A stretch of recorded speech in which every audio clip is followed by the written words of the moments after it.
우리가 부모님에 대한 이 개념이 너무 협소하다는 이런 생각을 저는 참 많이 합니다. 무슨 말이냐 하면 우리가 육신적으로 나를 낳아주신 부모님이 계십니다. 근데 나를 낳아주신 부모님만이 나의 부모다, 이런 어떤 생각을 우리는 많이 갖습니다. 내가 낳은 자식만이 내 자녀라고 생각을 합니다. 그것은 우리가 부모에 대한 개념을 너무 좁게 그렇게 생각하는 겁니다. 우리가 성경을 보면 사도 바울은 결혼도 하지 않았습니다. 결혼도 하지 않았지만 바울에게는 믿음의 아들들이 있었습니다. 믿음의 아들 디모데가 있었고 그 외에도 여러 사람이 있었습니다. 이것은 어떤 혈연 관계가 아닙니다. 혈연 관계가 아닙니다. 전혀 인연이 없는 그런 사람들이었습니다. 그러나 영적으로, 정신적으로, 복음적으로 볼 때에 그처럼 소중한 아버지가 없었습니다. 그처럼 훌륭한 아버지가 없었고 그처럼 훌륭한 아들들이 없었습니다. 그래서 위에서 아버지는 아들을 훈계했고 아들은 아버지 훈계를 들으면서 순종하며 평생토록 아버지의 뒤를 따라가며 효도를 다하는, 우리 고린도전서 4장 15절의 말씀을 같이 한번 읽어보십시다. 같이 읽습니다. 그리스도 안에서 일만 스승이 있으되 아버지는 많지 아니하니 그리스도 예수 안에서 내가 복음으로써 너희를 낳았음이니라.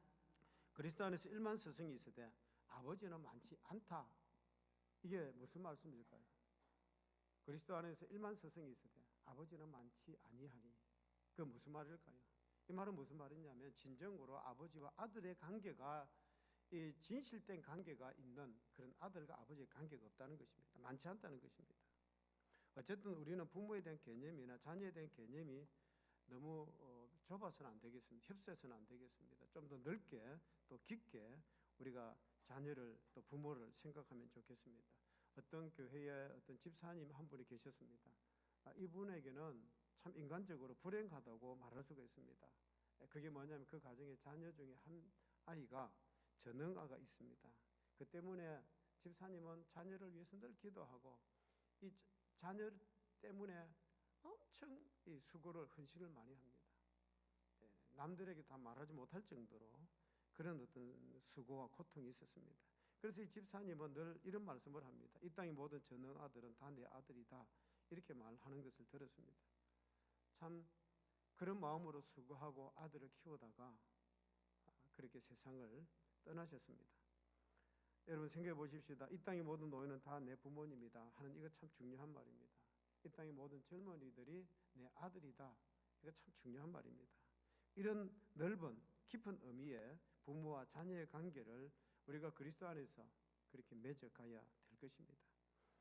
우리 부모가 세상을 떠나셨으니까 이제는 나는 뭐 효도할 일이 없다, 여러분 그렇게 생각하시면 안 됩니다.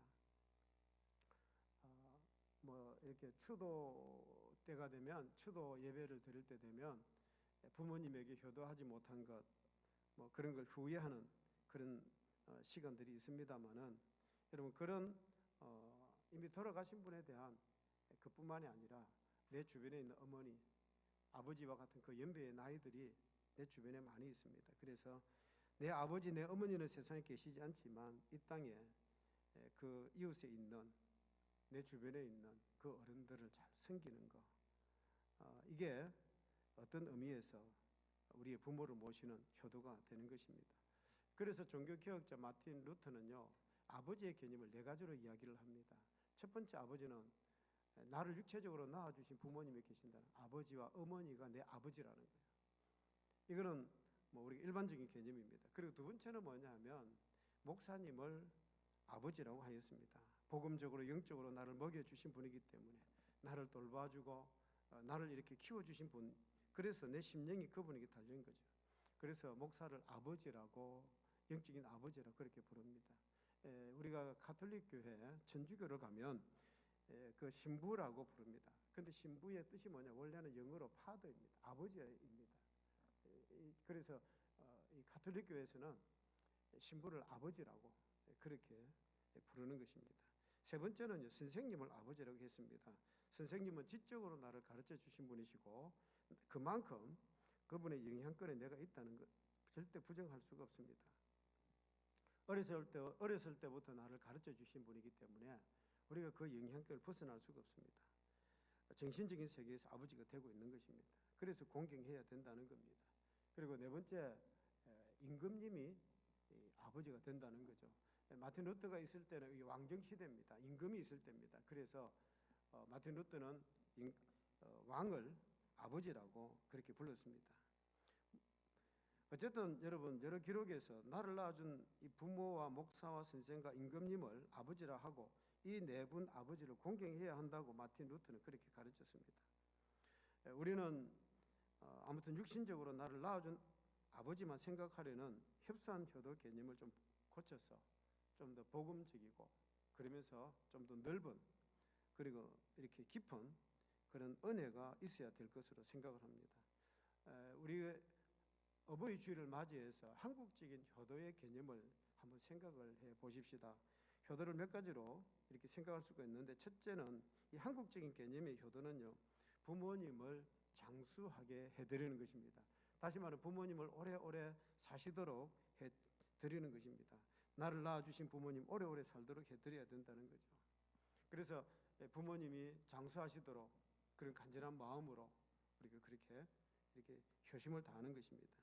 그 때문에 나이 많으신 부모님을 모시고 있는 것은 최고의 자랑이 됩니다. 우리 성경에서도 내 부모를 공경하면 너가 잘되고 땅에서 장수하리라 이렇게 말씀을 합니다. 우리 에베소서 6장 2절 3절 말씀 같이 읽어보십시다. 내 아버지와 어머니를 공경하라. 이것은 약속이 있는 첫 계명이니 이로써 너가 잘되고 땅에서 장수하리라. 이 장수의 복은요, 바로 효도하는 가문에 주시는 하나님의 축복입니다. 그래서 나이가 많은 어른을 우리가 모시고 있다는 거, 이렇게 어른이 오래오래 사신다는 거, 이건 가문의 자랑이요, 또 성경적으로 효도의 증거가 되는 것입니다. 그렇게 모시고 있다가 또 어른이 돌아가실 수도 있습니다. 어른이 돌아가시게 되면 이 한국적인 개념으로 볼 때에 부모님이 세상을 떠나게 되면 마치 자식된 내가 잘못해서 부모님이 돌아가신 것처럼 그렇게 생각하고 그 책임을 져야 하는 죄인의 모습으로 옷을 입습니다. 어떤 옷을 입습니까? 상복을 입는 거죠. 상복을 입습니다.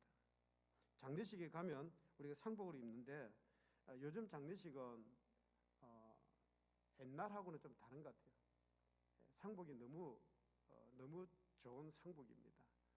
심지어는 막 얼굴에 이렇게 화장도 하고 빨갛게 루즈도 바르고 장례식장에 와서 이게 장례식을 치르는 건지 놀러 온 건지 어떤 데는 구분이 안 될 정도로 그런 가정도 있습니다. 어쨌든 여러분, 한국적인 효의 개념으로 보면 아주 잘못된 거죠. 상주는 죄인이요, 부모님께서 돌아가시게 된 것이 내 잘못 때문에 돌아가신 것처럼 책임을 느끼며 애통하는 그것이 상주요, 그것이 효심이라는 것입니다. 그래서 부모님은 어떻게 하든지 오래오래 장수하시도록 그렇게 해드리는 것이 우리 효도라는 것입니다. 두 번째로 편하게 모시는 것이 효도입니다. 어떻게 해서라도 편하게 모시면서 맛있는 음식 대접하고 그리고 좋은 옷을 입혀드려서 기쁨을 드리는 것입니다. 여러분, 우리나라에 어릴 때부터 우리는 이렇게 전래되는 효도에 대한 이야기를 많이 알고 있습니다. 무슨 이야기냐 하면 어릴 때부터 들은 이야기들입니다. 부모님들이 이게 비현실적인 어떤 요구를 해도 그 자식이 그 요구를 다 들어서 부모님을 섬겼다는 이야기죠. 예를 들면 이런 겁니다. 눈이 하얗게 쌓인 겨울에 부모님이 복숭아가 먹고 싶다는 거예요. 그러니까 이 자식이 부모님의 그 말씀을 들으려고 그 산속에 가서 막 이렇게 헤매고 찾았는데 복숭아를 찾아와서 어머니께 드렸다는 거죠. 아버지가 병중에 있는데 그 한겨울에 생선이 먹고 싶다 그러니까 그 강가에 가서 막 강을 막 이 얼음을 깨뜨리고 있는데 이상하게 그 속으로 잉어 한 마리 쑥 올라와서 그렇게 아버지를 대접했다 하는 그런 이야기도 있습니다. 어떤 지성이면 감친이라는 말을 그렇게 전하고자 하는 이야기들입니다. 어떻게 해서라도 부모님께 대접하고자 했고 그렇게 해서 대접을 했다는 한국적 효도 이야기 아닙니까? 여러분, 이것이 무엇을 이야기하는 것이겠습니까? 무슨 과학이나 윤리나 합리성의 여부에 관한 그런 이야기가 아닙니다. 그 모든 것을 뛰어넘어서 어쨌든 부모님을 기쁘시게 해드리겠다고 하는 바로 그런 이야기입니다. 요즘 사람들 같으면요, 그런 이야기하면 틀림없이 아버지 돌았습니까? 이럴 겁니다. 무슨 이 하기에 요즘은요 겨울철에도 복숭아도 먹을 수도 있습니다. 냉장고에 이렇게 저장했던 것들이 많이 녹기 때문에 겨울에도 수박도 먹을 수 있고. 근데 어쨌든 그 당시에는 이런 것들을 먹을 수가 없었습니다. 옛날에 이런 이야기도 있었습니다. 그 고기가 먹고 싶다 그러니까 그 고기는 없고 가난한 살림에, 그래서 며느리가 자기 허벅지 살을 떼가지고 고기를 이제 고기국 끓여들었다는 그런 이야기. 참 끔찍한 이야기 같지만 이게 우리나라에 내려오는 그 효도에 관한 이야기입니다. 효심에 관한 이야기입니다. 뭐냐 하면 어쨌든 부모님을 편하게 해드리고 싶어하는, 부모님의 마음을 기쁘게 해드리고 싶어하는, 그렇게 해서 음식을 대접하는 그런 이야기들입니다. 편하게 해드리고자 하는 그게 한국적인 효도고, 세 번째는요 가문을 소중히 여기는 마음입니다. 이 가문을 소중히 여긴다는 말은 뭐냐 하면 대를 이어가는 겁니다. 그러니까 자녀가 결혼하지 않고 있는 것도 이게 불효자가 되는 거죠. 결혼해서 자녀를 낳아야 이게 효도가 되는 것입니다. 그래서 자녀를 낳지 못하는 며느리도 이 불효자가 되는 거죠. 그 때문에 어쨌든 대를 이어가야 합니다. 그래서 부모님에게 손자를 안겨주는 것이 최고의 효도로 통하는 겁니다. 이게 한국적인 효도입니다. 이처럼 가문을 소중히 여기는 그 마음이 효심이라는 겁니다. 그리고 네 번째로 한국적인 효의 개념은요 가문의 명예를 소중히 여기는 겁니다. 가문의 명예를 소중히 여기는 마음. 그래서 자녀들이 이렇게 출세를 하고 벼슬을 하고 이렇게 해야 그 가문의 명예를 높인다는 거죠. 옛날에는 그랬습니다. 그래서 가문을 빛나게 될 때 그것이 곧 효도가 된다는 거죠. 나라를 위해서 이렇게 죽었을 때 그 사람에게 뭐라고 붙입니까? 충성했다는 거죠. 그런데 그 충성한 그자가, 그 사람이 그 가정의 효자가 되는 겁니다. 충성은요 뭐가 연결이 되느냐 하면 효도로 통하는 것이 바로 여기 있습니다. 물론 지나치게 외면적이고 물량적인 면도 있지만 어쨌든 이 개념이 한국적 의미에서의 효도라는 것입니다. 이런 의미가 있는 것입니다. 결국은 이 모든 것이 부모님을 높이고 최고로 여기고 그를 기쁘게 하고 자기 목숨보다 더 소중히 여긴다는 것입니다. 제가 어렸을 때 들은 이야기입니다. 옛날 이야기라서 옛날 이야기입니다. 아주 큰 부자가 있었습니다. 근데 그 부자 노인에게는요 아들이 3명이 있습니다. 그래서 나이도 많고 돌아가실 때가 되어서 아들들에게 농가 밭을 다 나누어 주었습니다. 자, 그런데 대대로 이 가정에 대대로 내려오는 금 항아리가 하나 있습니다. 그런데 이 금 항아리를 누구에게 줘야 될까?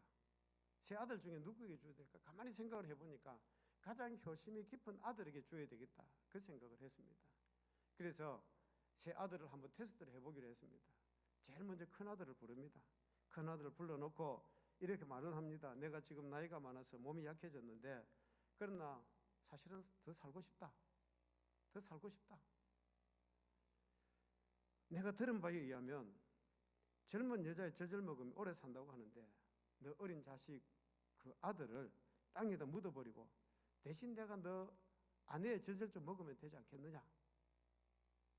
그 말을 들은 큰 아들이요 불뜩 일어나면서 아버지가 이제 돌았네. 그러면서 화를 내면서 나가버리더랍니다. 둘째 아들도 불러서 그 말을 하니까 오래 살더니 노인이 막 이제는 완전히 노망들었네. 그래서 나가버리더래요. 그리고 셋째 아들을 또 불렀습니다. 똑같이 그 말을 했더니, 그런데 이 셋째 아들이 아버지의 말씀이 떨어지자 말자 생각해 볼 것도 없이 아버지 그러셔야죠. 아버지 오래 사셔야죠. 무슨 일인들 아버지가 오래 사신다 못하겠습니까? 아들이야 또 낳으면 되지 않습니까? 예, 그럽시다. 그러더니 이 아들이 자기 아내를 가서 설득을 해가지고 그리고 그 아들을 안고 산으로 묻으러 가는 겁니다. 근데 그 아버지가 앞장서서 내가 묻으라는 곳에 묻어라. 아무 데나 묻으면 안 돼. 그러면서 아버지가 앞장서서 어떤 산에 그 나무 앞에 딱 가더니 여기다 묻어라. 그러니까 아들이 막 땅을 파는 겁니다. 땅을 파는데 보니까 무슨 개짝 같은 게 하나 나오는데 그게 금 항아리가 들어있는 거예요. 그래서 금 항아리가 셋째 아들의 것이 되었다는 것입니다. 여러분, 이것은 무엇을 말하자는 것입니까? 무슨 과학적으로 합리적인 어떤 이론으로 무슨 인도주의를 하는 것이 절대로 아닙니다. 무슨 말이냐면 인도주의 한국적 효도는요, 합리주의, 도덕적 초월, 이걸 다 초월하는 것이 한국적 효도라는 것입니다. 이게 옛날부터 내려오는 그 효심입니다. 과학적이다, 이게 합리적으로 안 맞다, 이치가 아니다, 그런 것이 아니라는 것입니다. 그저 부모님만 편하시고 오래 사실 수만 있다면 무슨 일이라도 다 하겠다는 이야기입니다. 그러니까 이 앞에 무슨 달리 따질 것이 뭐가 있겠습니까? 어떤 시어머니가 며느리한테 뭐라고 이야기를 하면 며느리가 꼬박꼬박 대꾸를 합니다. 그러니까 한 번은 이야기하다가 너무 화가 나가지고 며느리에게 이렇게 말을 합니다. 야, 며느라, 너 시어머니가 말할 때마다 대꾸할 거냐? 그러니까 이 며느리가 뭐라고 하느냐면, 어머니, 이거는요 말대답이 아니고 대꾸가 아니고요 이치가 그렇다는 겁니다 하고 말을 하더랍니다. 여러분, 이치를 따져서 언제 효도하겠습니까? 그렇게 따져서 부모를 이겨서 뭘 하겠다는 것입니까? 여러분, 분명히 생각해 보십시다. 이것이 한국적인 효도였습니다. 효가 모든 것 위에 있었다는 것입니다. 그 효도를 위해서 절대 순종, 최고의 위치, 최고의 가치로 하늘의 명으로 받아들이고 그렇게 전례해 왔던 것입니다. 그런데 오늘날의 우리 사회는 어떻습니까? 이치를 따지고 그러니까 우리의 사회가 살벌한 사회가 되어가는 거예요. 여러분, 교회 안에도 어떨 때는 또 그럴 때가 있습니다. 뭘 따지고 자꾸만 따지다 보니까 회의가 돼버려요. 여러분, 오늘 본문 말씀 중에도 보면요, 효도에 대한 개념을 잘 말씀해주고 있습니다. 첫 번째, 오늘 본문에 보면 효도는요, 부모님의 존재 가치를 소중히 여겨야 된다, 이걸 말씀을 합니다. 우리 잠언 23장 22절 말씀을 같이 읽어보십시다. 너를 낳은 아비에게 청종하고 내 늙은 어미를 경히 여기지 말지니라. 너를 낳은 아비에게 뭐 하라는 겁니까? 청종하고. 너 늙은 어미를 어떻게 하라고요? 경히 여기지 말지라. 가볍게 여기지 말라는 것입니다. 효도라고 하는 것은요, 절대로 구제하는 것이 아닙니다. 나이 많은 노인 불쌍하니까 돈 한 푼 주는, 그게 아니라는 거예요. 그런 구제가 아니라는 것입니다. 여러분, 나이가 많은 그 노인들 불쌍히 여기지라는 그런 이야기가 아닙니다. 진정으로 너를 낳은 아비에게 청종하고 그 어미를 경히 여기지 말지니라. 존재 가치를 높이라는 것입니다. 귀하게 여기라는 것입니다. 우리는 이스라엘 사람들에 대한 이야기를 많이 듣습니다. 이스라엘 사람들이 교육을 어떻게 시켰길래 노벨상을 3분의 2가 노벨상을 받은 유태인들일까? 그래서 세계 곳곳에서 유태인들의 교육을 배워보겠다고 많이 갑니다. 우리나라 서점에도 가보면 유태인에 관한 책들이 많이 있습니다. 저도 제 책꽂이에 보면 유태인들에 관한 책들이 있습니다. 근데 유태인들의 교육은요, 이게 우리가 공부해서 되는 것이 절대로 아닙니다. 왜냐하면 그들의 근본을 우리가 알아야 됩니다. 유태인들의 교육의 근본이 뭐냐 하면 이 신앙적인 지혜에 있는 것입니다. 그런 지혜는 어디로부터 오는 것입니까? 전성으로부터 오는 것입니다. 우리 믿는 사람들이 모여서 무슨 이야기를 하다가 보면 좀 잘못되었다 그럴 때, 야, 성경에 이렇게 말씀하고 있다 그러면 그 이상 더 이야기할 게 없습니다. 그런데 유태인들은요, 어릴 때부터 유태인 학교에 가면 오전에는 성경 말씀 배우고 탈무드를 배웁니다. 그리고 오후에는 이제 세상의 학문을 배우는데, 그들은 탈무드를 하면서 이야기를 하다가 탈무드에 이게 전성이다 그러면 그들은 더 이상 이야기를 하지 않습니다. 오래전부터 내려온 어른들의 그 이야기를 그들은 그대로 듣고 믿는 거죠.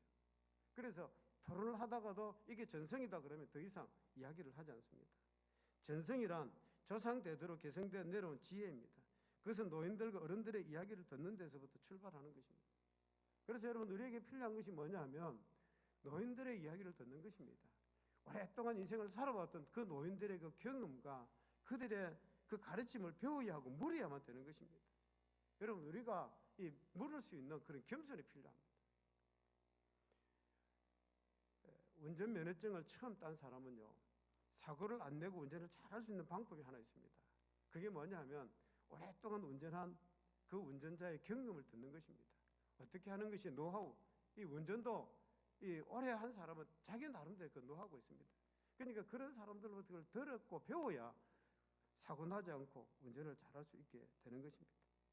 마찬가지로 우리가 어른들로부터 이렇게 경험을 듣고 그것을 배우는 것이 바로 효도가 되는 것입니다. 우리는 부모님의 경험을 들어야 됩니다.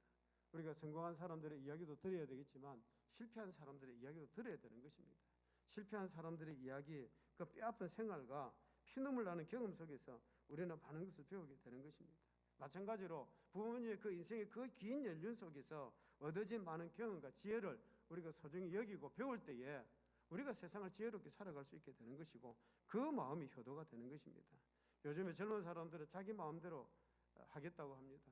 그러다 보니 실수도 많이 하죠.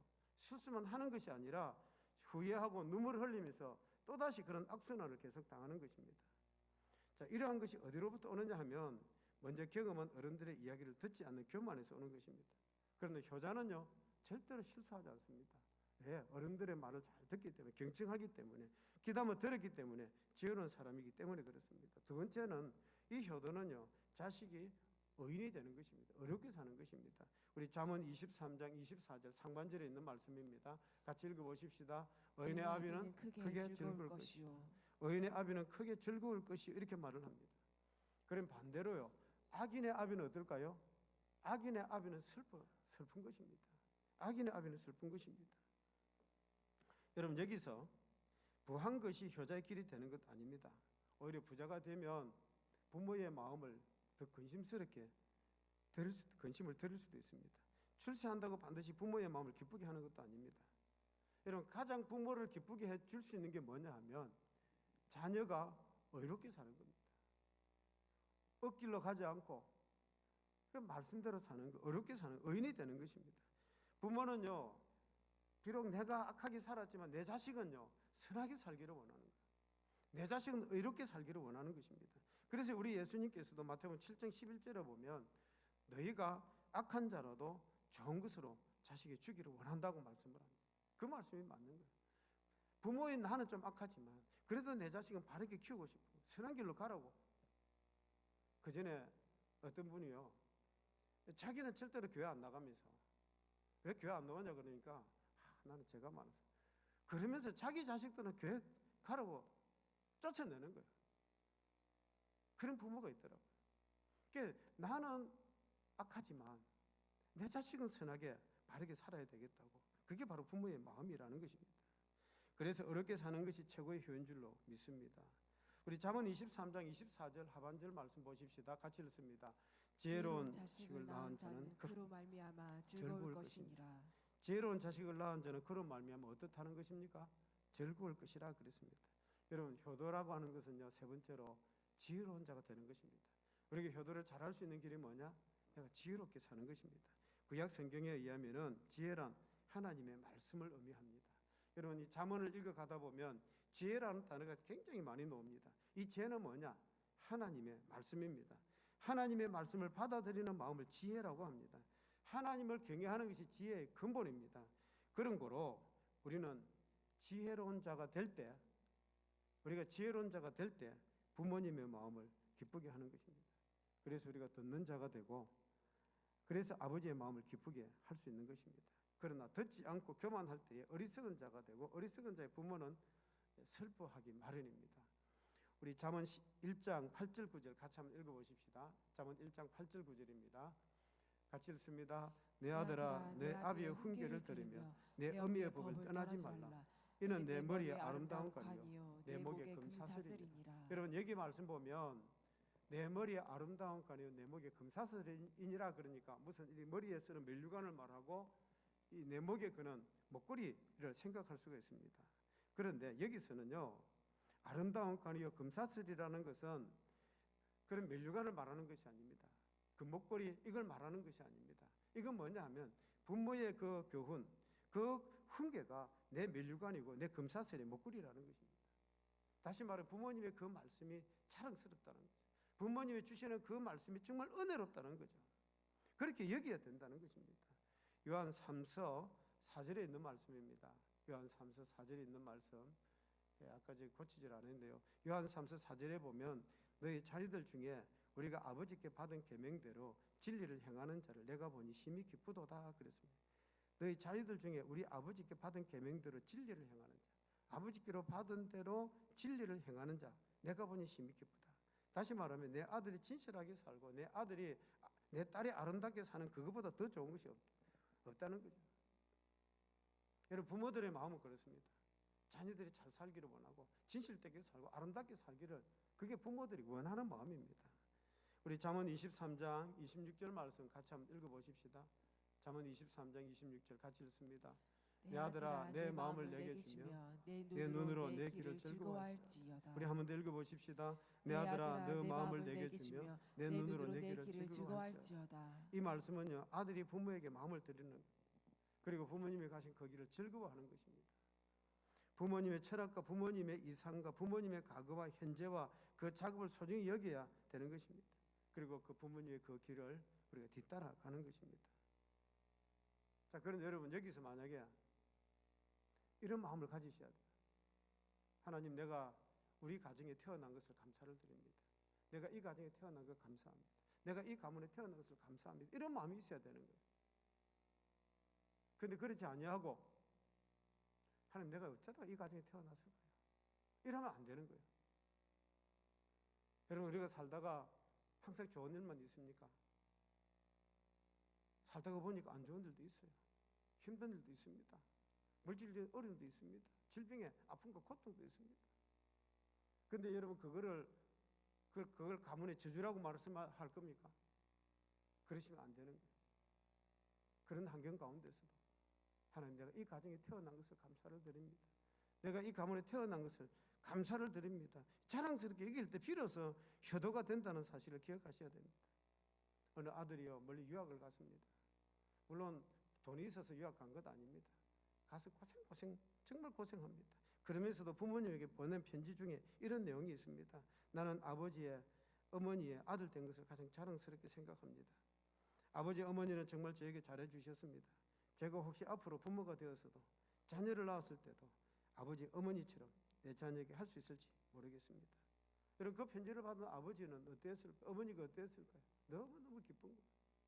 부모가 비록 해준 건 없지만 자녀로부터 나는 내 아버지가 어머니의 아들 된 것 자랑스럽습니다. 그 말할 때에 그 말 한마디로 그냥 기분이 좋은 거예요. 너무너무 기쁜 거예요. 여러분, 우리 다시 한번 잠언 23장 26절 말씀 같이 한번 더 읽으십시다. 내 아들아, 너 마음을 내게 주며 내 눈으로 내 길을 즐거워할지어다. 내 아들아, 내 길을 마음에서부터 즐거워할지니라. 여러분, 참 부모님이 가셨던 그 길을 우리가 옳다고 또 옳았음을 인정해 드리는 것이 효도입니다. 그리고 그 길을 우리가 기쁨으로 그렇게 따를 때에 그것이 바로 효도가 되는 것입니다. 여러분, 효도는 절대로 억지로 되는 것이 아닙니다. 효도는 즐거워야 하는 것이고, 또 부모님을 즐겁게 하는 그게 효도하는 길이 있고, 그 자체가 축복인 것입니다. 효도가 있는 가정에 하나님의 축복이 임하는 것입니다. 이것은 성경적인 약속입니다. 효도할 때 복이 근원이 되고 복이 뿌리가 되는 것입니다. 효도하는 그 가정에 장수하는 축복을 더하시고 모든 형통의 복을 주심하고 약속하십니다. 효도는요, 어떻게 하는 거라고요? 기쁘게 하는 겁니다. 즐겁게 하는 겁니다. 행복하게 하는 겁니다. 효자가 효자를 낳습니다. 효자로 충만하여 하나님의 축복이 머무는 귀한 여러분의 가정 되시기를 주의 이름으로 축복합니다.